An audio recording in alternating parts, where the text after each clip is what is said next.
The shadow figure of Highway 70.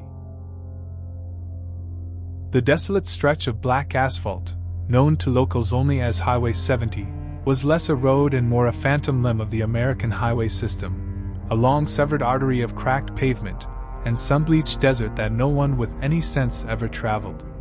To those who found themselves on it out of dire necessity, it was a purgatory of dust and despair. But to Maya, it was a canvas, a quiet void where the echoes of her past could finally, mercifully, be silenced. She wasn't a trucker on a deadline or a traveler in a hurry to reach a destination. She was an artist in a self-imposed exile, a refugee from a life that had become a masterpiece of grief. Her vehicle of escape was a '68 Ford Mustang, a car that was as much a testament to a bygone era as she felt she was. It was a beautiful anachronism, its polished chrome and roaring V8 engine a stark contrast to the unforgiving wilderness she now inhabited. She had left her life in the city, the art studio filled with unfinished portraits that stared at her with accusing eyes, and the suffocating memory of a tragedy that had broken her, all behind her. The hum of the engine and the blur of the passing landscape were her only companions, and for a long, quiet stretch of weeks, it was enough. Maya was a photographer, a chronicler of forgotten places. Her most acclaimed work had been a series on urban decay, capturing the haunting beauty of abandoned factories, derelict theaters, and crumbling tenement buildings. She had a gift for finding the soul in decay, for seeing the story in rust and peeling paint. But a year ago, her lens had focused on something else entirely, something personal and intimate, and the result had been a tragedy she couldn't outrun. It had all started with a portrait of her best friend, Chloe, a vibrant painter with a laugh that filled every room she entered. Maya had been obsessed with capturing Chloe's essence, with finding the perfect light, the perfect angle. She had pushed, and pushed, and pushed, until a simple request for one more shot in a dangerous, forgotten warehouse had ended with a collapsed balcony and a life snuffed out in an instant. The guilt had been a physical weight crushing her. Her art, once her salvation, became her curse. Every photograph she took, every image she developed, was tainted by the memory of Chloe's last, desperate cry for help. So she drove. The plan was not to find a new life, but to escape the old one. She sought a new project, a new form of emptiness to fill her frame, something that couldn't possibly be tainted by human grief. She'd heard whispers from fellow artists about a place where the highway itself was a work of art, a long-forgotten stretch of road where time seemed to have stopped. It was a place where the landscape itself spoke of a profound and beautiful loneliness. She'd found a faded map in a dusty antique shop in a forgotten town in Arizona. It was a relic, a tourist map from the 1950s that marked a turn-off onto Highway 70, with a handwritten note scrawled next to it in a shaky, illegible hand. The bones of the world. The phrase had resonated with her, a chilling poetry that mirrored the state of her own soul. The map was a promise of a final, beautiful emptiness, a place where she could finally rest.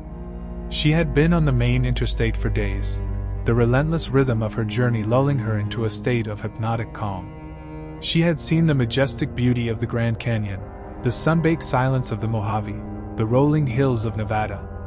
But just as dusk began to bleed into the sky, painting the horizon in shades of fire and smoke, the radio, which had been playing a station full of soulful old-time blues, crackled and died. The hum of the engine, usually a comforting presence, began to feel like a living thing, a low moan of discomfort. She checked the dashboard. The gauges were all in the green, the oil pressure steady, the temperature in the normal range. Everything appeared to be functioning perfectly. But a feeling of wrongness, a subtle disharmony, had crept into the air around her. She felt a prickling sensation on her arms, as if she were being watched. She glanced into the rearview mirror, but all she saw was the vast, empty road behind her, a long black ribbon dissolving into the gathering darkness. A moment later, a low fuel light blinked on, an impossibility given that she had just filled the tank in a small town called Redemption Creek, less than an hour ago. The gauge read empty. Her heart hammered against her ribs as she saw a signpost emerge from the twilight. It was old and rusted, but the arrow was unmistakable, pointing to Highway 70. A chill ran down her spine, a feeling of both dread and a strange, powerful pull.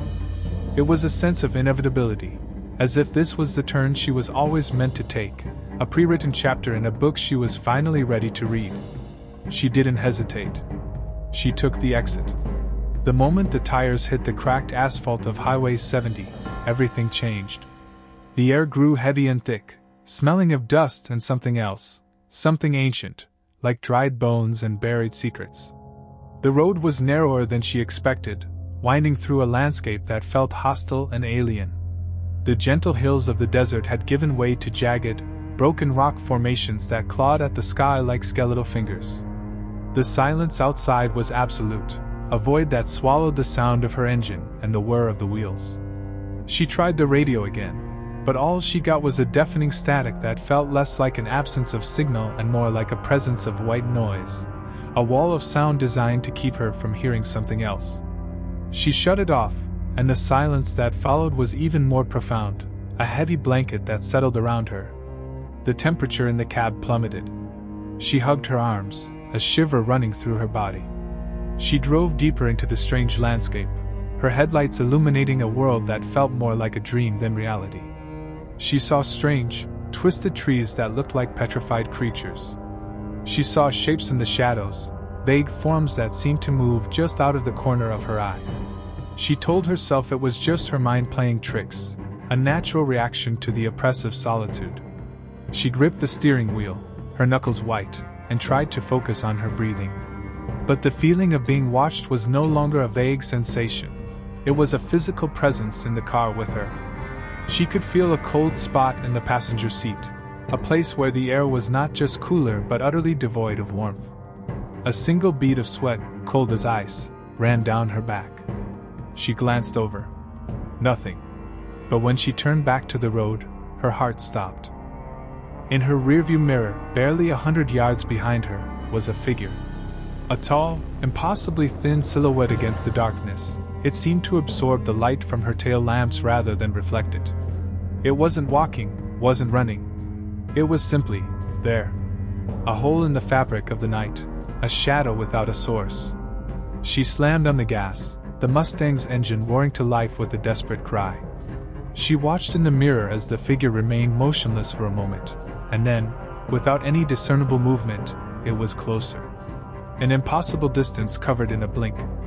It was now just a few feet behind her car, its form growing clearer, more defined. She could see the long, tapering limbs, the narrow shoulders, the head that was nothing but a dark, featureless void. She screamed and floored the accelerator, the Mustang's tires spitting gravel as she sped down the winding road.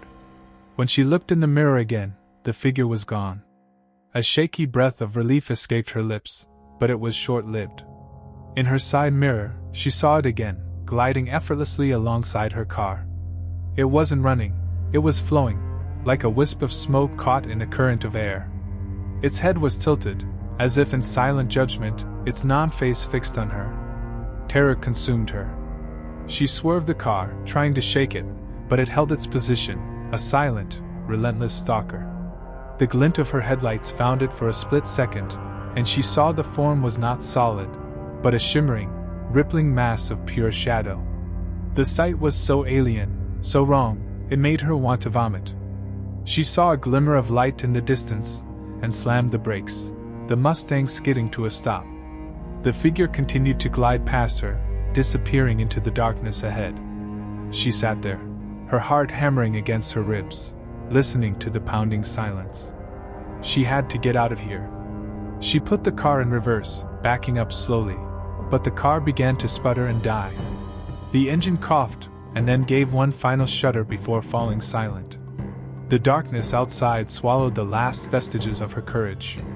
She sat there, frozen, the silence of the night pressing in on her, broken only by the sound of her ragged breathing. She was trapped, alone on a haunted highway.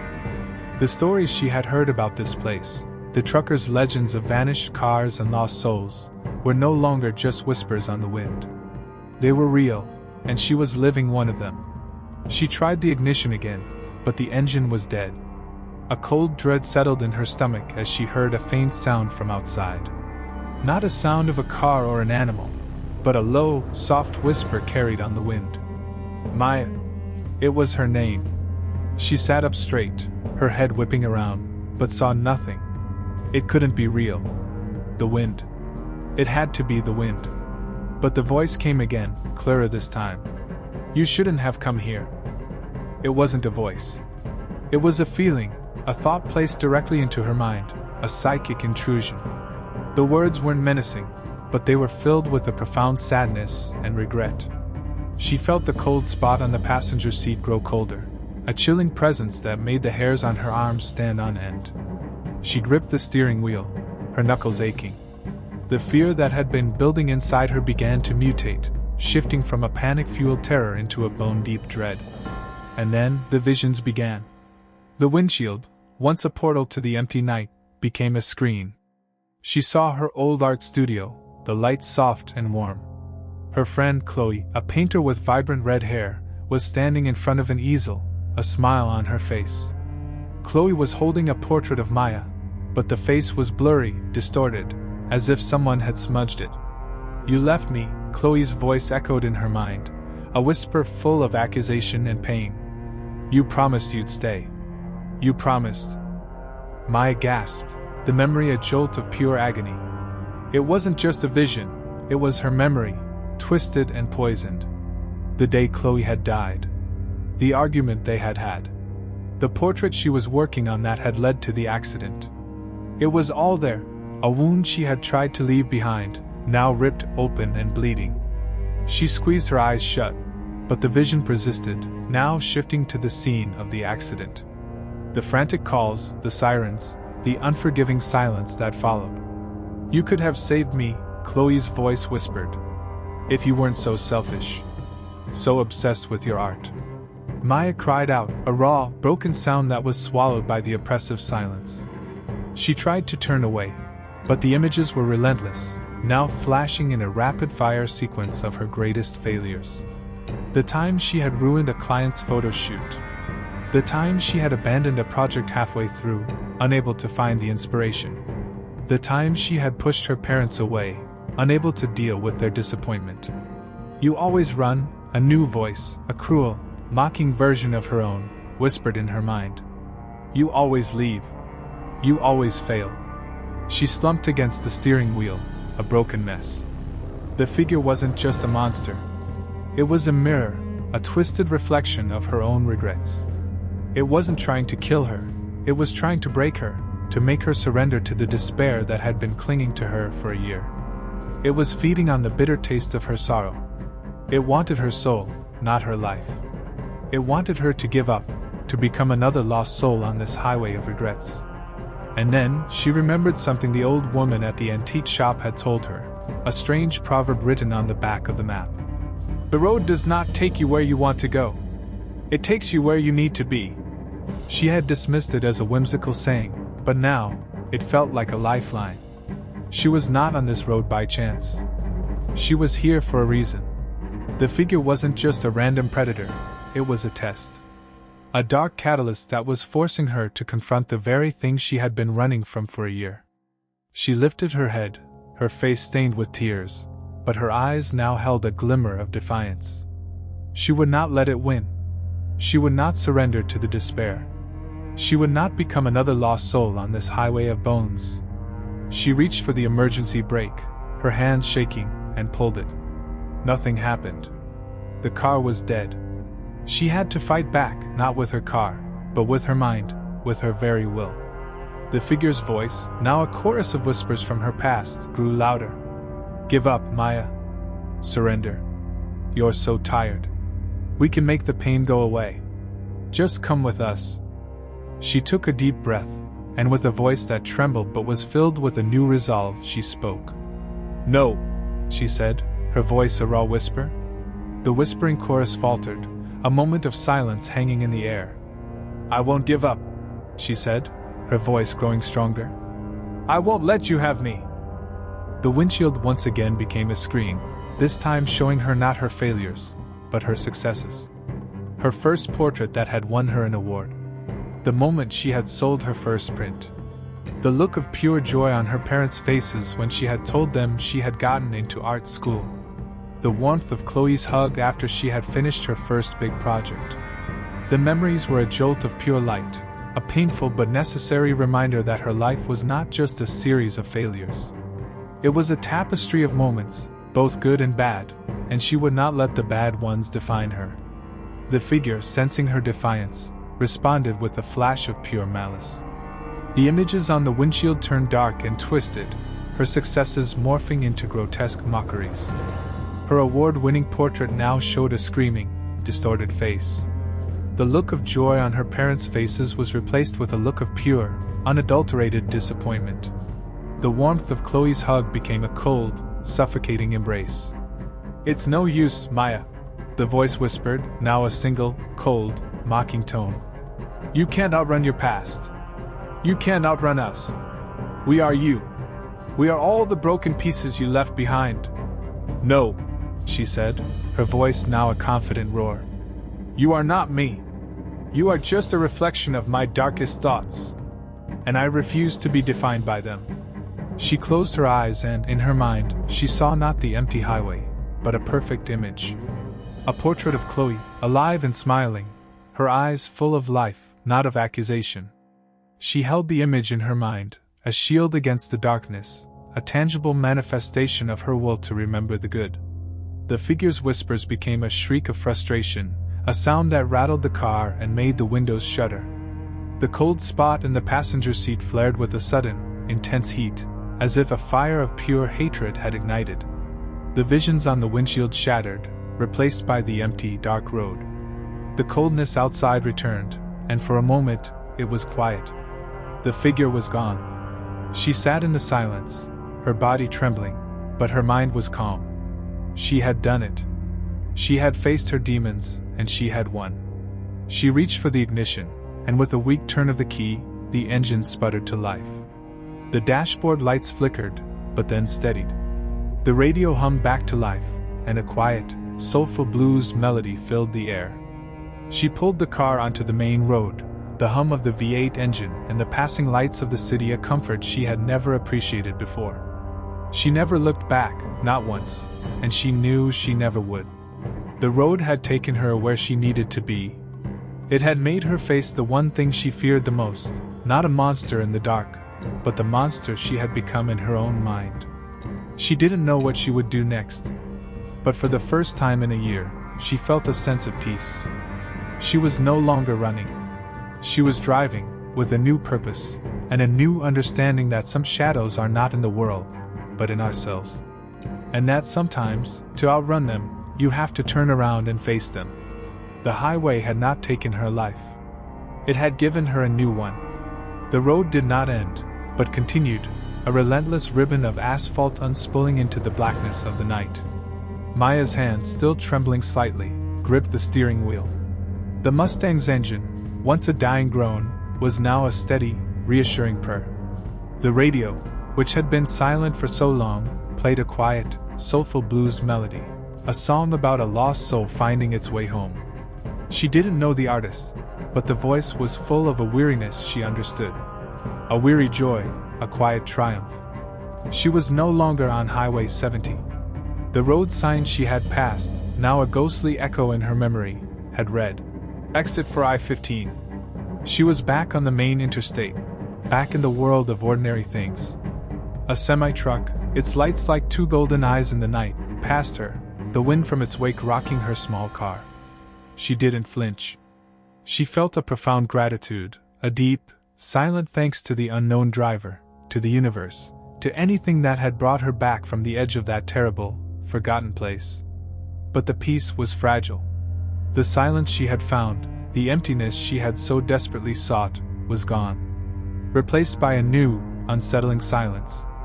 Not the oppressive, heavy silence of the highway, but the silence of a mind that had been screaming for a year, a mind that had just faced its demons and was now left with the aftermath. She felt a profound emptiness, a different kind this time. Not the void she had been trying to fill, but the void that was left after a war had been fought and won. What now? Where did she go from here? The road had given her a new life, but it hadn't given her a map. She drove for hours, the rhythm of the road a familiar balm. She watched the sunrise, a quiet, gentle thing that painted the sky in shades of pink and orange. The light was a relief, a warm, golden blanket that chased away the last vestiges of the cold dread that had clung to her. She saw the first signs of civilization, a gas station, a small diner, a cluster of houses. She pulled into a small, nondescript town in the heart of Utah, her stomach rumbling with a hunger she hadn't felt in weeks. She had to eat. She had to rest. She had to process everything that had happened. She walked into the diner, a small, cozy place with checkered floors and the smell of coffee and bacon hanging in the air.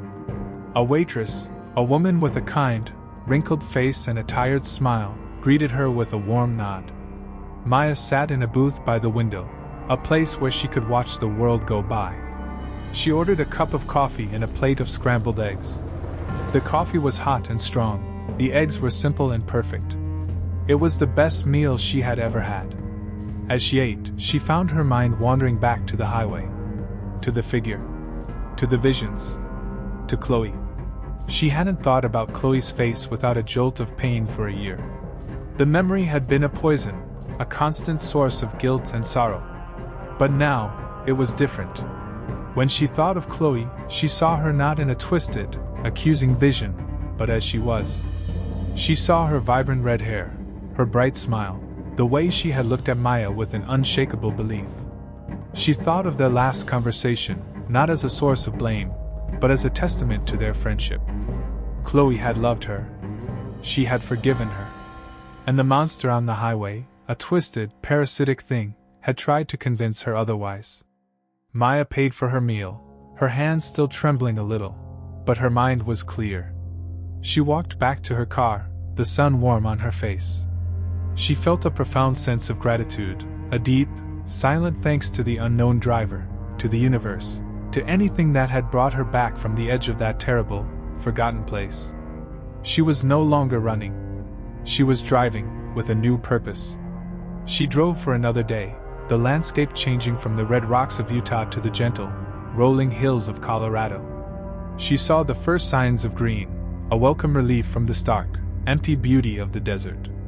She stopped at a rest stop, a place filled with travelers and families, a cacophony of normal life that she now found comforting. She sat on a bench, a notebook in her hands, her camera bag at her feet. She hadn't picked up her camera in a year. The thought of it had been an agony. But now, she felt a new, unfamiliar urge. An urge to create. An urge to capture the beauty of the world again. She reached into her bag and pulled out her camera, a Nikon D850, a tool that had once been an extension of her soul. She held it in her hands, its familiar way to comfort. She didn't know what she would shoot. But she knew she had to. She had to tell a story. Not a story of decay and destruction, but a story of hope and resilience. A story of a journey that had not taken her life, but had given her a new one. She drove on, the highway a familiar ribbon of asphalt unspooling into the setting sun. She was on her way to a new life, a new beginning. She didn't know what the future held. But for the first time in a year, she wasn't afraid. She had faced the monster in the dark. And she had won. And she knew that the road, the long black ribbon of asphalt, was no longer a place of fear. It was a place of hope. A place of healing. A place where a broken soul could finally find its way home. The road was long, and she knew there would be more challenges ahead. But she also knew that she was no longer alone. She had the memory of Chloe, the memory of her courage, the memory of her love. And she had the memory of her own strength, her own resilience, her own will to live. She had found a new purpose, a new reason to create, a new reason to live. And she knew that the road, the long black ribbon of asphalt, was not the end of her story. It was just the beginning. The whispering woods of the Blue Ridge. Elara knew the woods. She had known them since she was a child, had mapped their trails and catalogued their flora, had felt the rhythm of their seasons in her very bones. But the Blue Ridge, the ancient, brooding mountains that rose like a spine from the Appalachian lowlands, were a different beast entirely.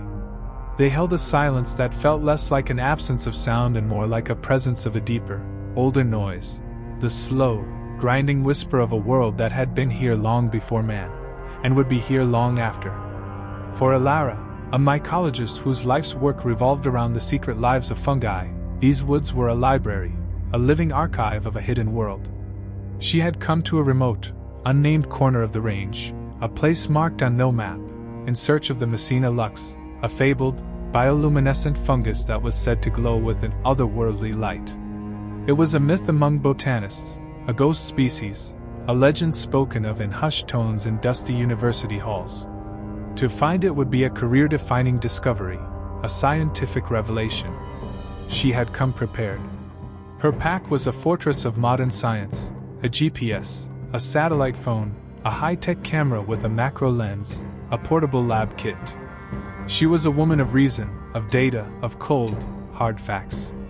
She was not a woman who believed in myths. The hike-in was deceptively easy.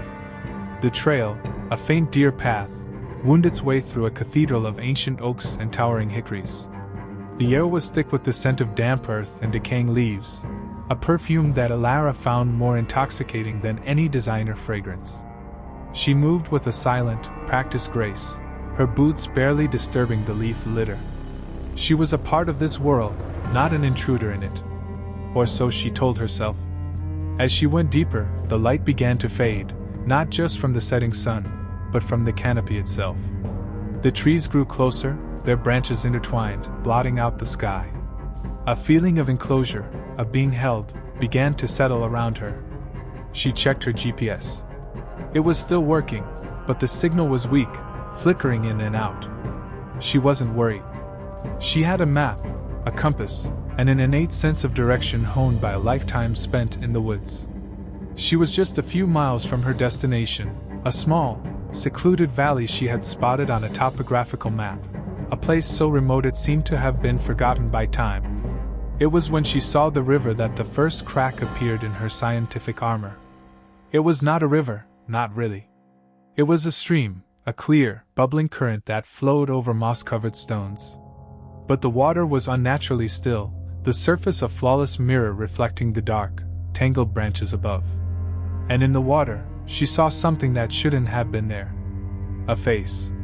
Not her face, but a reflection of a man. He was old, with a long, white beard and kind eyes, his face etched with a lifetime of sun and wind. He was gone in an instant, a ripple in the water, a trick of the light. Alara shook her head, a soft, dry laugh escaping her lips. Hallucinations. She had been hiking for hours. She was tired, hungry. It was a simple trick of a weary mind. But the feeling of unease, a cold knot in the pit of her stomach, remained. She drank from her canteen, the water tasting of plastic and chlorine, a harsh contrast to the purity of the world around her. She continued on, her pace a little faster, a subtle urgency now driving her forward. As the last light of day faded, she reached the valley. It was a perfect bowl of land cradled by two steep ridges, a hidden sanctuary in the heart of the mountains. A thin mist, a shimmering, phosphorescent veil, hung over the ground. It was not a natural mist. It glowed with a soft, ethereal light, a quiet hum of luminescence that seemed to vibrate in the air. Alara's heart, a cool, steady engine of scientific curiosity, began to race. This was it. The Messina lux. She pulled out her camera, her hands shaking slightly. She took a series of photographs, the flash illuminating the landscape in a series of harsh, white bursts. The mist, the trees, the ground, all lit up with a furious, incandescent light, a silent scream of brilliance. It was not just the fungus. The entire valley was glowing. The leaves on the trees, the moss on the stones, the very air itself. It was as if she had stumbled into a world of pure, concentrated light, a silent symphony of luminescence. She set up her tent in a small, flat clearing, her hands working on instinct, her mind a whirlwind of scientific theories and possibilities. This was bigger than she had ever imagined. This was not just a new species. This was a new understanding of nature itself. That was the first night. The night the whispers began. At first, she thought it was the wind. The soft rustle of leaves, the gentle sigh of the trees. But as she lay in her tent, her mind still buzzing with excitement, she realized it wasn't the wind. It was a sound that had a rhythm, a cadence, a gentle rise and fall of language. It was a low, murmuring chorus, as if 1,000 voices were speaking at once, their words indistinguishable, a wall of soft, undulating sound. She sat up, her heart pounding. She unzipped her tent flap, the glowing mist outside a surreal, living thing. The light was hypnotic, a soft, pulsating radiance that seemed to call to her. She pushed the thought away. It was just the wind. It had to be. She was a woman of reason. She was not a woman who believed in ghosts. She zipped up her tent, her hands fumbling in the darkness. She tried to sleep, but the whispers were everywhere, a gentle, insistent murmur that seemed to penetrate the fabric of her tent, the fabric of her mind. The next day, she began her research. She set up her portable lab kit, her hands moving with a surgeon's precision. She took soil samples, tissue cultures, spore prints. The fungus itself, the Messina lux, was a beautiful, delicate thing, its cap a perfect, ghostly white, its gills glowing with a soft, blue light. She took photographs, the macro lens capturing the intricate, lacy patterns of the mycelial network that spread out beneath the leaf litter like a living tapestry of light. She was in a state of pure, unadulterated ecstasy, a scientist in the throes of a profound discovery. She was so engrossed in her work that she didn't notice the sun was setting until the light began to fade, and the valley began to glow again. The whispers returned, louder now, a more insistent chorus. She ate a ration of trail mix, her hands still shaking with a mixture of excitement and unease. That night, the whispers had a new voice. A singular voice, a soft, feminine side that seemed to call her name. Elara. It was a sound that had no source, a voice that was both inside her head and everywhere around her. It was a voice she knew. A voice she had tried to forget. It was her sister's voice. Sarah. Her younger sister, who had died 5 years ago in a car accident. Elara's breath hitched in her throat. She sat up, her eyes wide with a mixture of terror and a terrible, aching hope. It couldn't be. It was just a hallucination. Her mind playing tricks on her. But the voice came again, clearer this time, a gentle, familiar cadence.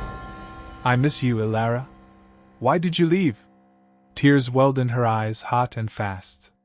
She had been running from the memory of her sister for 5 years, had buried her grief beneath a mountain of research and data, had tried to fill the void with science. And now, in this hidden, glowing valley, the ghost of her past had found her. She clutched her head, a sob escaping her lips. No, she whispered, a raw, broken sound. You're not real.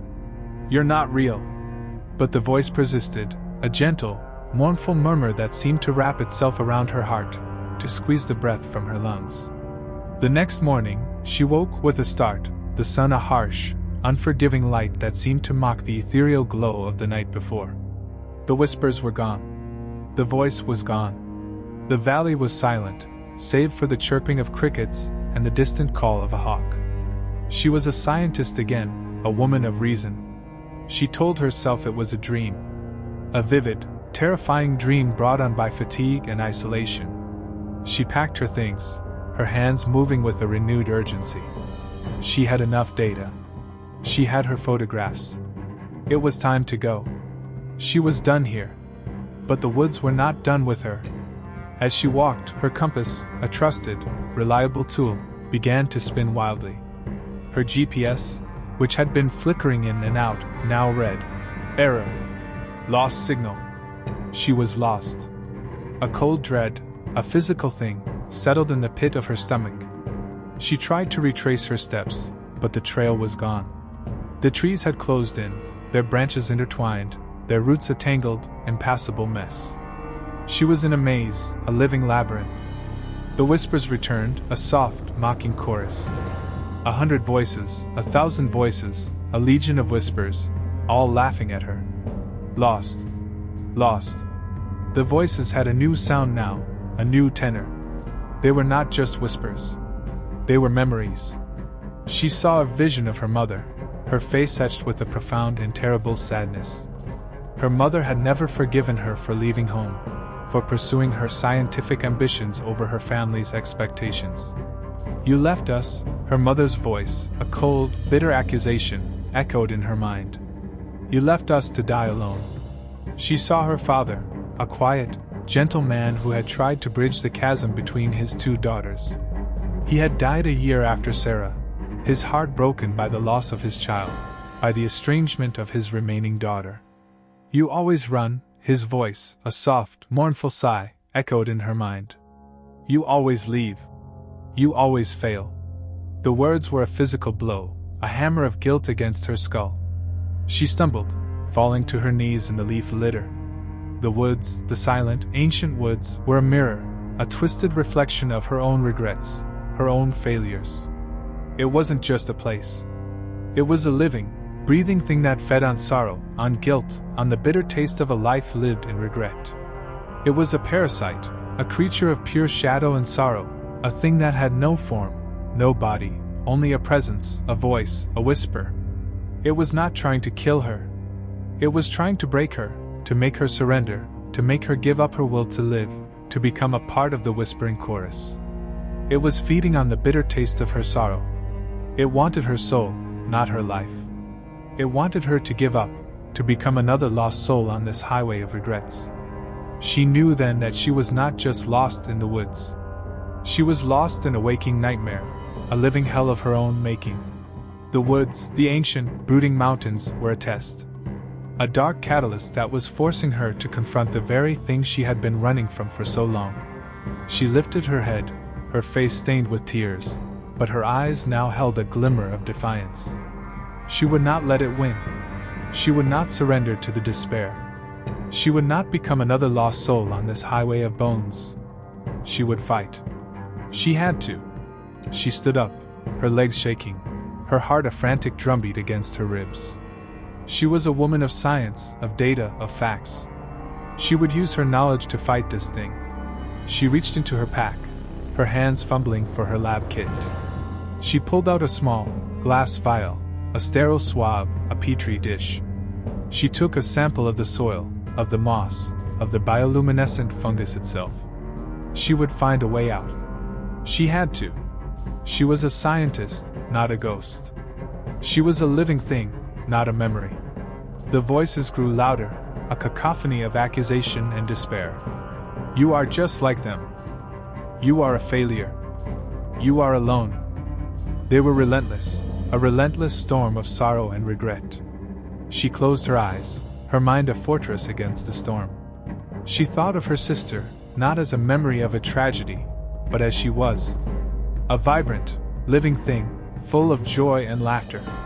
She remembered the day they had built a treehouse in their backyard, a clumsy, lopsided thing that had stood for a single summer before it had fallen apart.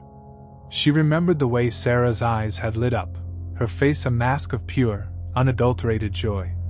She held the memory in her mind, a shield against the darkness, a tangible manifestation of her will to remember the good. The whispering chorus faltered, a moment of silence hanging in the air. The voices, the memories, were not her. They were a lie, a twisted, parasitic lie. The woods, the ancient, sentient thing, was a master of manipulation. It fed on fear, on regret, on the bitter taste of a life lived in shadow. But it could not feed on light.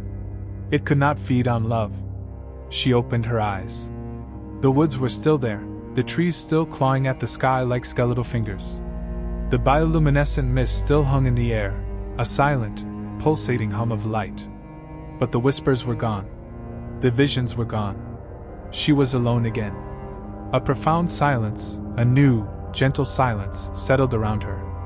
It was not the oppressive, heavy silence of the night before. It was the silence of a mind that had found peace, a mind that had faced its demons and had won. She was a woman of science, but she had also learned a new truth. That some things cannot be explained by science. Some things can only be understood by the heart. She began to walk again, her compass still spinning wildly, her GPS still reading error. But she no longer needed them. She had a new map, a new compass. She had her own soul, her own heart, her own sense of direction. She walked for hours, her feet sore, her body tired. But her mind was clear. She walked through a world that was both alien and familiar, a world that was both beautiful and terrifying. She saw the twisted trees, the broken rock formations.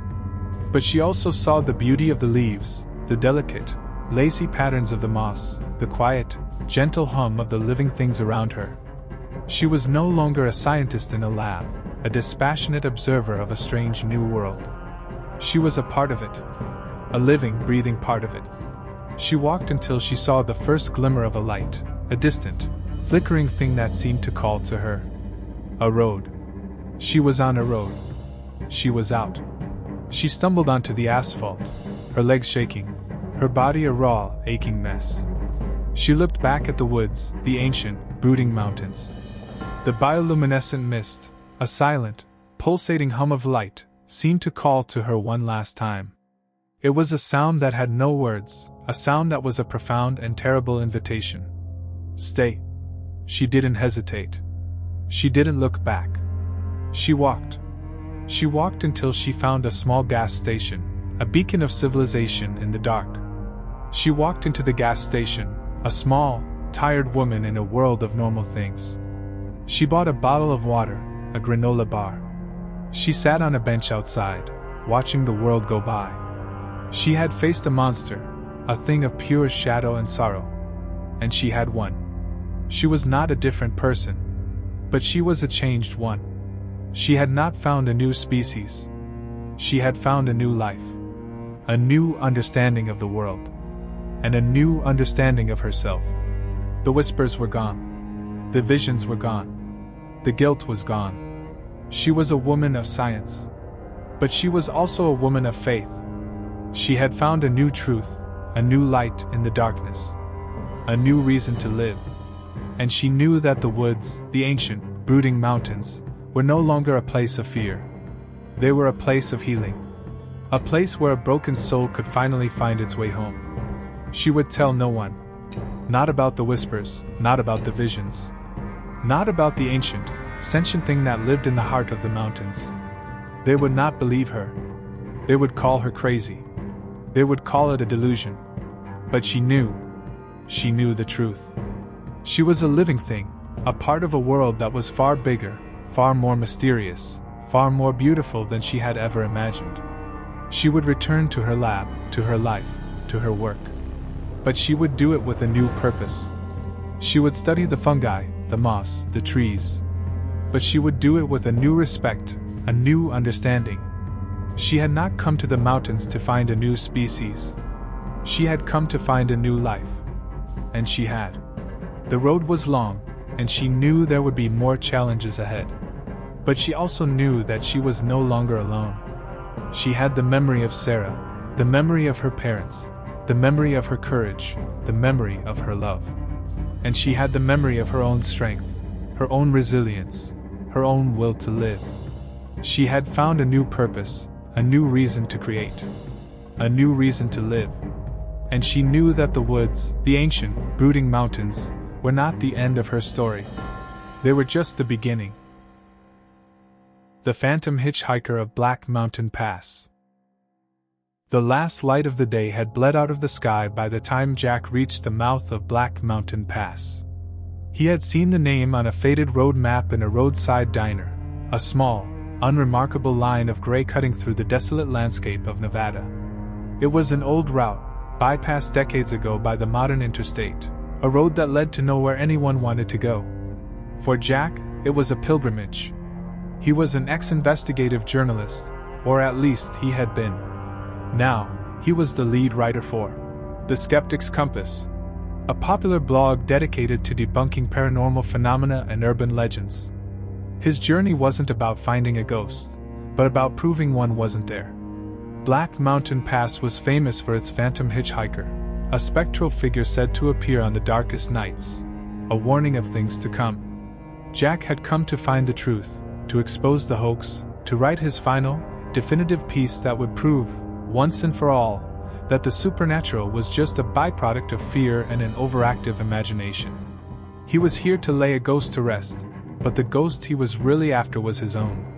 His car, A beat-up '98 sedan with a rattling muffler was a vessel of his disillusionment. It had carried him from his old life in the city, from the suffocating memory of a story he had failed to tell, a truth he had failed to uncover. A few years ago, he had been a hotshot reporter, a man who believed in the power of facts, in the unshakable truth of evidence. He had been working on a story about a powerful corporation and a cover-up, a story that had cost him his career, his reputation, and his belief in the system. The corporation had played dirty, had buried the story, had ruined him. He had lost his job, his confidence, and his very faith in the world. He had tried to outrun the ghost of his failure, had tried to find a new path, but it had followed him, a silent, relentless presence. The skepticism, once a tool of his trade, had become a prison. He didn't just debunk ghosts, he debunked hope, love, and the very idea of a world that wasn't a brutal, unforgiving lie. The road into the past was a narrow, winding ribbon of cracked asphalt. The air grew heavy and cold, smelling of dust and something else, something ancient and metallic, like dried blood and old iron. The mountains on either side were not mountains, but a wall of blackness, a chasm that swallowed the light from his headlamps. The silence was absolute, a void that swallowed the sound of his rattling engine and the low hum of the tires. The radio was a wall of static, a white noise of emptiness. He had read the legends, the strange stories of lost souls and vanished cars, of people who had taken the pass and never been seen again. He had scoffed at them. He was a man of reason. He was not a man who believed in myths. He drove on, his hands gripping the steering wheel, his knuckles white. That was when he saw him. A figure on the side of the road, a lone, gaunt silhouette against the darkness. Jack's heart hammered against his ribs, a sudden, frantic rhythm. It was too perfect. The figure was standing at the edge of the road, a thumb raised in a silent, desperate gesture. Jack's brain, a cold, calculating machine, went into overdrive. This was it. The legend. The final piece of his story. He would pick him up, talk to him, get his story, prove he was just a desperate traveler, a homeless man, a tired hitchhiker. He would expose the truth. He slowed the car, pulling over to the side of the road, the rattling of his muffler a loud, intrusive sound in the oppressive silence. The figure approached the car, its movements a slow, deliberate glide, as if it were a puppet on a string. As it drew closer, Jack could see the details in the pale light of his headlamps. He was a man, or at least, he looked like one. He was tall and impossibly thin, his clothes, a faded denim jacket and worn-out jeans, looking like they were from a different era. His face was a mask of pale, waxy flesh, his eyes were a startling, luminous blue, like a piece of the sky had been trapped in his skull. But it was his face that was the most unsettling. It was empty. Not empty of emotion, but empty of life. It was a blank slate, a perfect porcelain mask. The man opened the passenger door, the sound a low, ominous groan. He got in, the car's old, worn-out springs groaning under his weight. The air inside the car grew heavy and cold, smelling of dust and wet earth. Jack shivered. He put the car in drive, the engine rumbling to life with a low, mournful sound. "Thanks." The man's voice was a dry, hollow whisper, like rustling leaves in a dead forest. "You don't get a lot of traffic on this road anymore." Jack's hands, which had been gripping the steering wheel, were now trembling slightly. He was a professional. He was a man of reason. He would not let this unnerve him. "Where are you headed?" he asked, his voice a little too loud in the silent car. "Just down the road." The man's voice was a soft, sibilant sigh. "To the end of the line." "You know." Jack didn't know. He had driven this road on his GPS, a quick route to the next town. He had a story to write. He had a truth to uncover. He was not a man who believed in allegories. "So, what are you doing out here?" he asked, his voice a little more steady this time. "This isn't exactly a popular place for a late-night stroll." The man was silent for a moment, his luminous blue eyes fixed on the empty road ahead.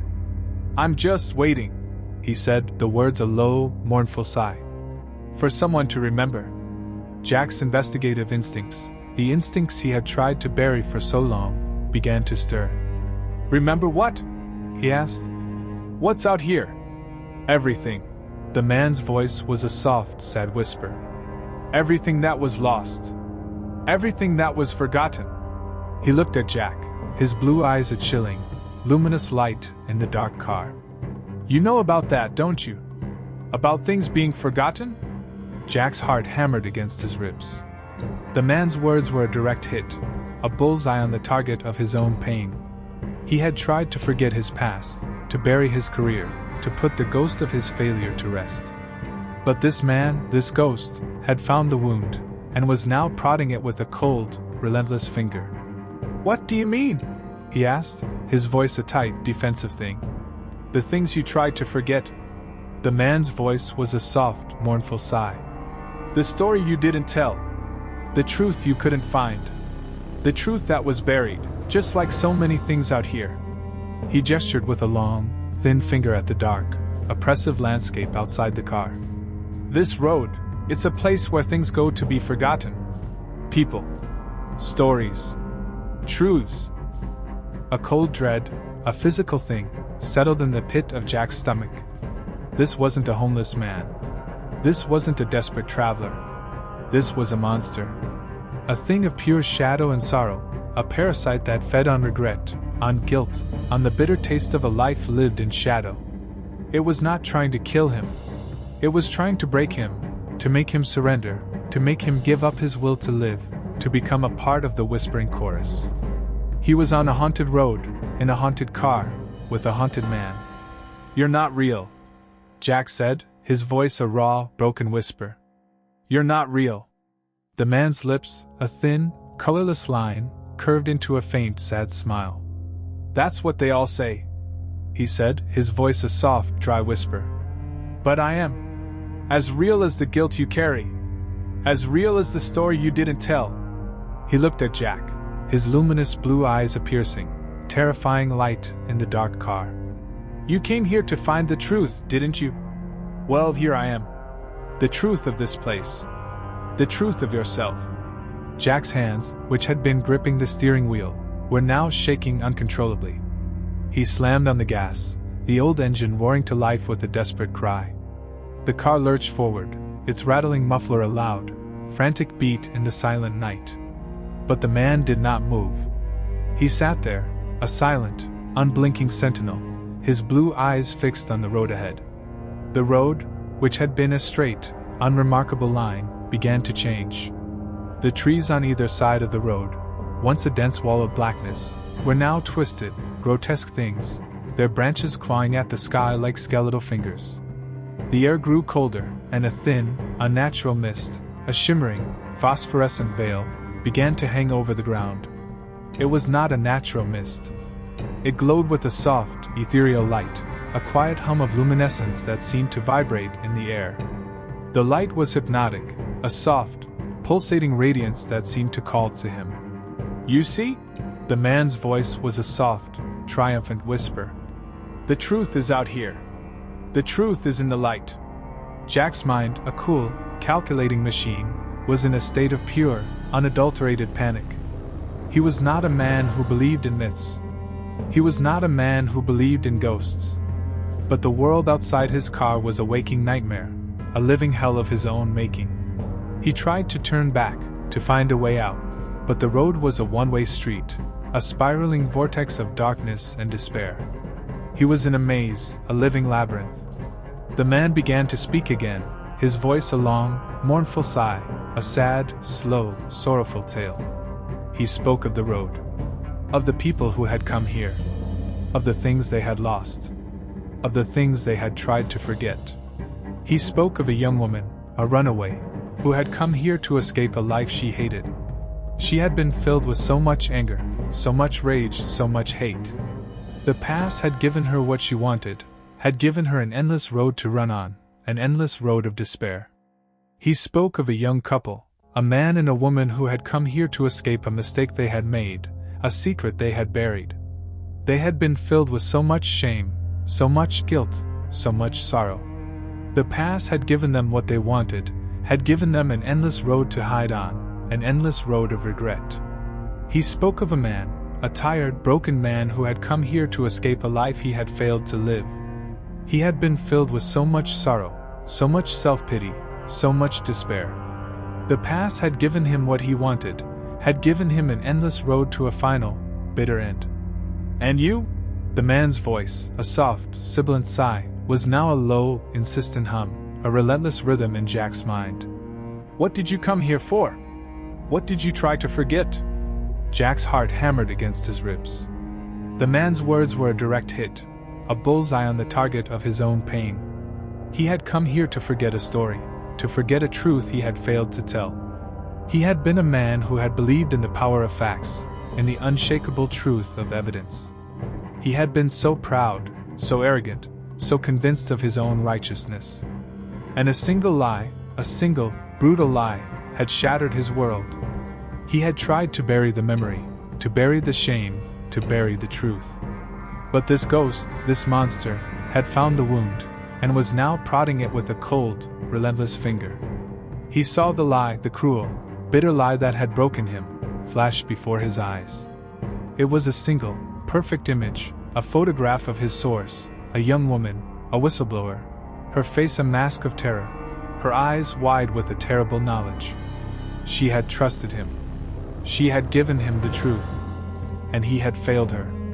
He had published the story, but the corporation had buried it, had discredited his source, had ruined her life.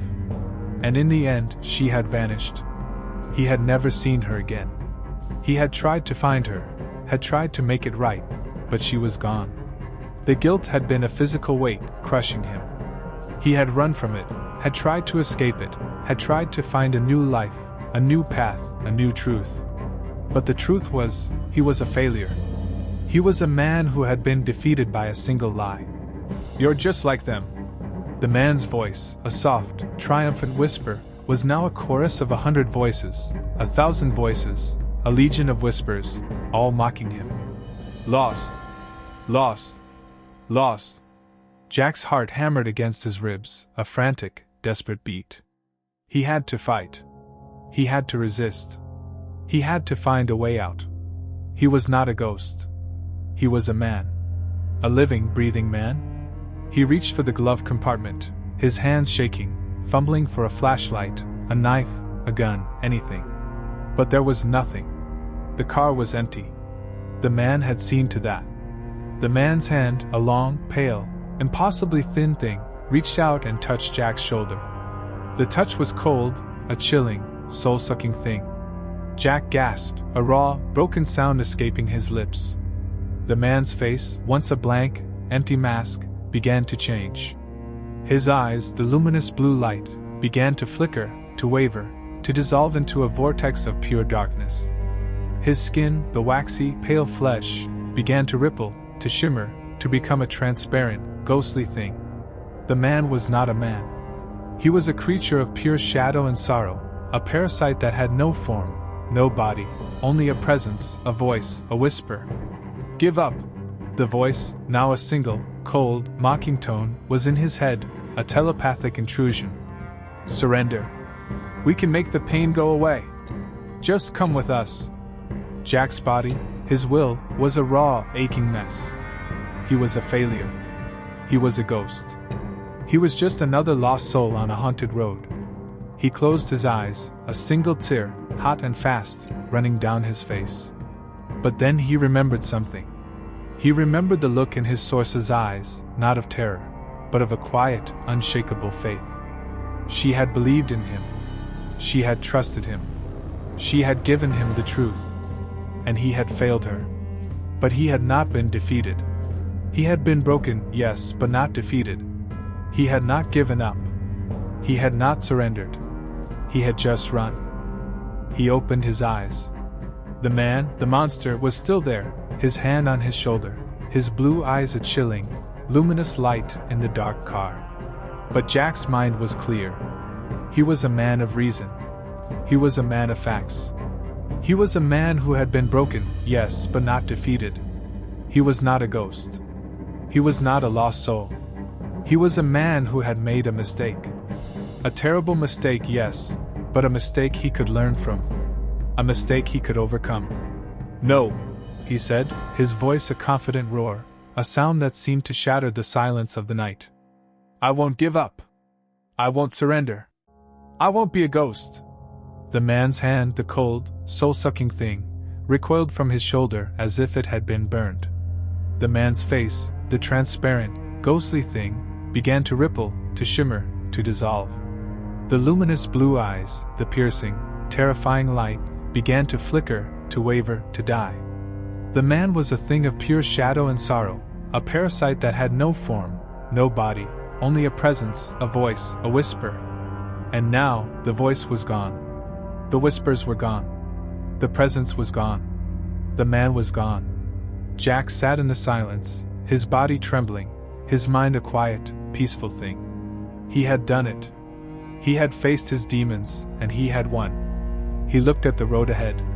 It was a straight, unremarkable line of cracked asphalt. The trees on either side were just trees, a dense wall of blackness. The air was just cold, smelling of dust and wet earth. The car's engine was just a rattling, mournful sound. He was alone again. A profound silence, a new, gentle silence, settled around him. It was not the oppressive, heavy silence of the night before. It was the silence of a man who had found peace, a man who had faced his demons and had won. He drove on, his hands on the steering wheel, his mind a quiet, peaceful thing. He drove on, the highway a familiar ribbon of asphalt unspooling into the setting sun. He was on his way to a new life, a new beginning. He didn't know what the future held. But for the first time in a year, he wasn't afraid. He had faced the monster in the dark. And he had won. And he knew that the road, the long black ribbon of asphalt, was not the end of his story. It was just the beginning. The ghost of his failure, the truth he had tried to bury, was still with him, a quiet, mournful echo in his mind. But it was no longer a monster. It was a memory. A part of him. A part of his story. And he was not a man who ran from his story. He was a man who wrote it.